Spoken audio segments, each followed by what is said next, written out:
Hello guys, welcome to my channel. दोस्तों, आज हम लोग अंडरस्टैंडिंग इंडिया का इंपॉर्टेंट क्वेश्चन कोल विद्रोह के कारणों एवं परिणामों की विवेचना करेंगे दोस्तों। ठीक है गाइस, तो अगर आप चैनल पर नए आए हो तो प्लीज़ चैनल को सब्सक्राइब करें, वीडियो को लाइक करें, ज़्यादा शेयर करें, कमेंट करें। ठीक है गाइस, तो पहले हम लोग कोल विद्रोह के बारे में जानते हैं। ठीक है, कोल विद्रोह क्या है और किसके द्वारा चलाया गया है। कोल विद्रोह जो कि है 1831 से लेकर 1832 के मुख्य कारण आदिवासियों की आर्थिक और सामाजिक शोषण था।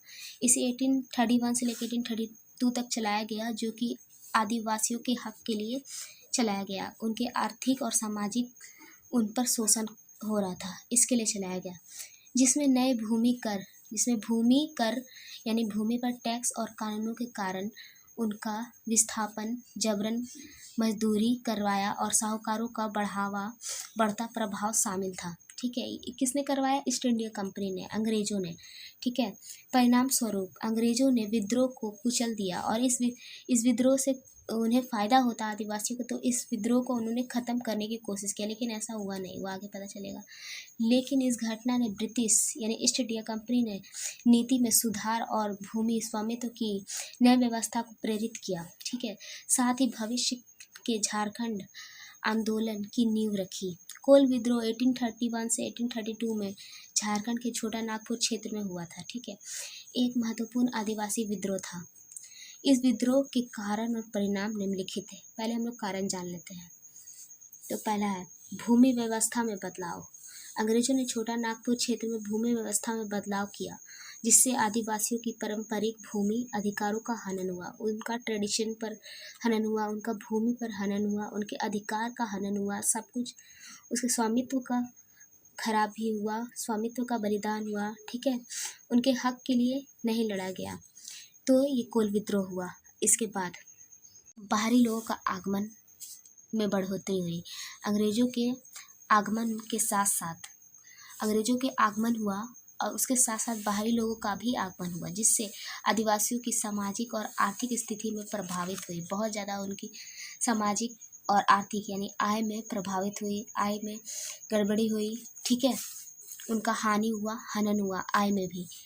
उसके बाद शोषण और उत्पीड़न, उन पर शोषण किया गया, उत्पीड़न किया गया आदिवासियों पर। आदिवासियों को अंग्रेजों और बाहरी लोगों द्वारा शोषण किया गया और उत्पीड़न का सामना करना पड़ा, जिससे उनके बीच आक्रोश बढ़ा। ठीक है, उसके बाद परिणाम, विद्रोह का दमन। अंग्रेजों ने कोल विद्रोह को दबाने के लिए सैन्य बल का उपयोग किया, ताकि ये कोल विद्रोह खत्म हो जाए। उनका सैन्य बल, अपना सेना का शक्ति दिखाया आदिवासियों पर और विद्रोह को कुचल दिया। लेकिन भूमि व्यवस्था में सुधार हुआ। कोल विद्रोह हुआ है ना गाइस। देखिए, कोल विद्रोह के बाद अंग्रेजों ने छोटा नागपुर क्षेत्र में भूमि व्यवस्था में कुछ सुधार किए, जैसे कि आदिवासियों के भूमि अधिकारों का मान्यता देना पड़ा। उसके बाद आदिवासी अधिकारों की मान्यता। कोल विद्रोह ने आदिवासी अधिकारों की मान्यता के लिए एक महत्वपूर्ण कदम उठाया और आदिवासियों के बीच जागरूकता बढ़ाई। उनकी जागरूकता, एकता और उनके नॉलेज को बढ़ाया। ठीक है, कोल विद्रोह के थ्रू। उसके बाद भविष्य के विद्रोहों के लिए प्रेरणा। कोल विद्रोह ने भविष्य के आदिवासियों विद्रोह के लिए प्रेरणा प्रदान किया, उनके भविष्य के लिए उन्हें प्रेरित किया। आदिवासियों को अपने अधिकारों के लिए लड़ने के लिए प्रेरित किया। वो अपने अधिकारों के लिए लड़े अंग्रेजों से, ईस्ट इंडिया कंपनी से। दो महत्व है, उसे भी समझ लेते हैं। आदिवासी इतिहास में महत्व।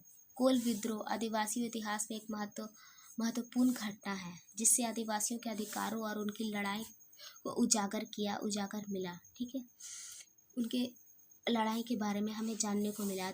अंग्रेजों की नीति का प्रभाव, उनकी नीति का क्या प्रभाव पड़ा। कोल विद्रोह ने अंग्रेजों की नीतियों के प्रभाव को दिखाया और आदिवासियों पर उनके शासन के परिणामों को उजागर किया कि आदिवासियों पर उन लोग कैसे शासन करते थे। आई होप गाइस वीडियो आपको अच्छा लगा हो, समझ में आया हो, तो प्लीज़ चैनल को सब्सक्राइब कीजिएगा, वीडियो को लाइक कीजिएगा, ज़्यादा शेयर कीजिएगा। गाइस, हमारा वीडियो शॉर्ट है, ज़्यादा लॉन्ग नहीं है। अगर आपको लॉन्ग चाहिए तो मुझे कमेंट कीजिएगा। Thanks for watching.